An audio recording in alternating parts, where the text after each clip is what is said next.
Hello and good morning. This is Andy McCann coming to you here from Woodstock, Georgia and CrossFit Garage, where I am trying to help you be healthy and fit now as well as in the future. So I got a question here forwarded me from Jack from Zeb. Zeb, you got a great question here. Actually, we had our Georgia Tech guys weekend and this came up organically and I was like, hey, I got this from the Survival Podcast. Let's talk about this. And so what I'm going to do is build your entire answer into a podcast of mine. So go to Fitness, Food, and Finance and you can listen to more. But I'm going to give you the summary right here and I'll try to go quick because we have about 7 minutes.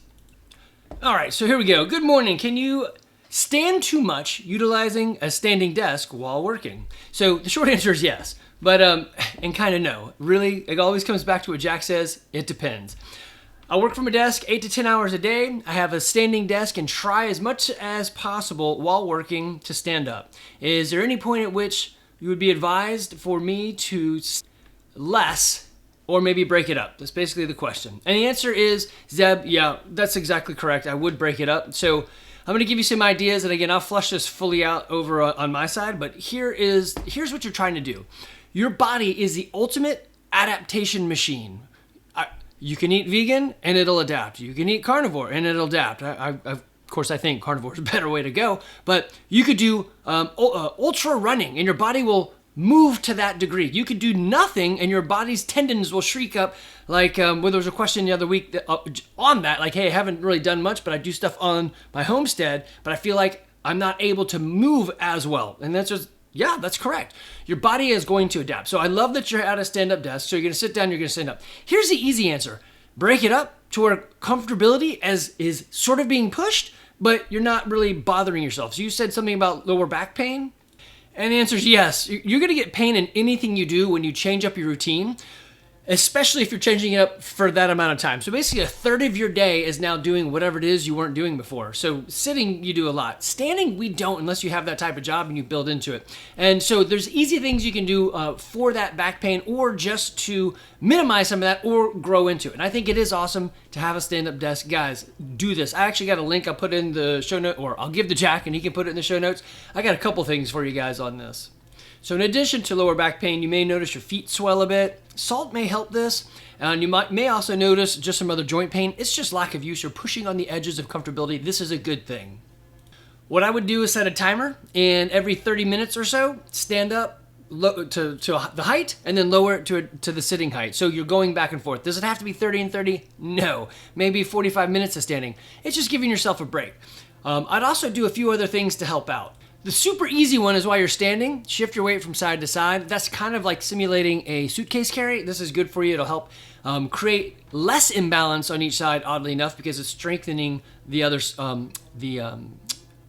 as you sway back and forth. The other one is to actually add in some movement. So this is, I'll expand hugely upon it in my side, but this is what my brother said he is doing. And I wrote some of his stuff down. I added a few things on our way home. And so this is what I would do. I would set a timer and do something of this. Not everything, but something. So you can do a door jam squat. You can do a low squat hold. A dumbbell thruster, probably my favorite thing of all time, is grab 2 dumbbells, drop into a deep squat, and then stand and punch into the air. That's a thruster. You can Google it. I've got a document I'll slide over to Jack as well, and then what I'll do is go back and put some videos to it so you can see what I'm talking about. I would stand up and then go do some burpees. You don't have to do exactly a burpee. Everyone hates those. You can make it an up-down. Calf raises. You can do step-ups. So are you next to a staircase, or can you put a box in there? Do some step-ups. You can do some lunges. And some, you can do some side bends and sit-ups, even if you're trying to lose that butt. Okay, I had to pause there and laugh at myself for the dumb joke. And you can do torso twists as well as arm circles. Another one I like is the Samson stretch. And if you're thinking, I just want to stretch, yeah, any stretch is good. I would do the sit and reach and just hold. You want to hold for 2 minutes. The other one is foam rolling, and I'm going to include what I do for myself on foam rolling. So I chased a really heavy deadlift. I finally got it and messed my back up. And so now even, I don't know, it's probably been 15 years, I still use this foam roller maintenance routine to keep my back super flexible. So I'll post it there and you can watch it. It's really not that tough. It takes like 5 minutes to do. But yes, the answer to your question is you can do anything too much. And going to a stand-up desk is great, but it creates its own other problems. I would say mixture of sitting and standing is the best way to go. The other thing I would add in there, and my wife has recently done this, is she has got one of these foot pedal machine. So it's basically simulating kind of like a recumbent bike. So you put it under your desk and you can make your feet pedal this device. I'll give Jack a link to that as well. This is the one she uses, and it's got thousands of ratings, so it's a pretty good one. Okay, so the two other things that I really like kind of in this area is as you stand more, your plantar fascia tendon will probably shorten up a little bit. So I use these heel seats. I put them in my shoe. Basically, it just goes back in the back. There's this line that goes across just in front of your heel. It's like standing on a roll of dimes. It's actually not a roll of dimes, maybe like a number 2 pencil. But anyway, what it's doing is putting pressure on that tendon and helping it lengthen over time. So I had really bad plantar fascia pain for a while, and I put these in and it went away. So good stuff. The other thing I really like is these 5-fingered type toe socks. Any of them will do. This isn't the one I use, but any of them will do. It's a sock that has individual sleeves for your toes, like it's a glove for your hand. This stuff is good, especially if you're gonna be on your feet. You're gonna feel pressure in your toes differently. But probably the best thing is movement and maybe the foot pedal. So when you are sitting, at least you're doing something. And I love that this has come up. This was not a thing when I was going through work. Nobody had stand-up desks. This is beautiful. You guys, everyone should be doing this. If you need a stand-up desk, I'll throw a link in there for Jack as well from Amazon.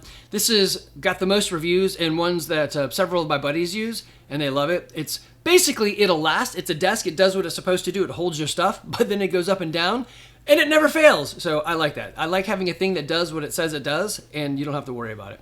All right, guys. Hey, so my podcast will come out shortly after this, or actually may come out before, depending on when Jack puts out the episodes. And it will be episode number 192 on fitness, food, and finance. As always, you can find me and all the links for you guys at CrossFitGarage.com/TSPC.